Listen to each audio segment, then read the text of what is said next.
Quelles innovations existent pour améliorer les bâtiments et en particulier pour améliorer le confort aux locataires?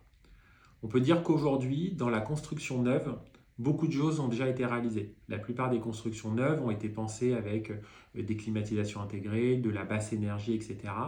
Mais il reste encore des choses sur lesquelles il y a des améliorations à faire. Il y a des améliorations à faire aujourd'hui sur la communication qui peut être faite notamment auprès des locataires sur les consommations, des gestes d'éco-énergie, de faire attention sur certains éléments. Mais il y a également des choses à faire dans la gestion des canicules. Ça, c'est un enjeu qui commence à arriver. Il y a un réchauffement climatique. On l'a appris récemment que l'Europe a connu en 2024 son année la plus chaude. Ça veut donc dire que partout en France, il va y avoir des pics de chaleur. Et ça, assez souvent, ça a été mal interprété. Donc aujourd'hui, il y a des solutions innovantes avec de la peinture blanche, il y a des solutions innovantes de refroidissement, mais il y a également toute une éducation à faire auprès des locataires pour leur permettre d'avoir des bonnes pratiques, donc fermer les volets, etc., pour permettre enfin d'avoir ce qu'on appelle du confort de l'habitat. On parle beaucoup de précarité énergétique en imaginant l'hiver et le froid.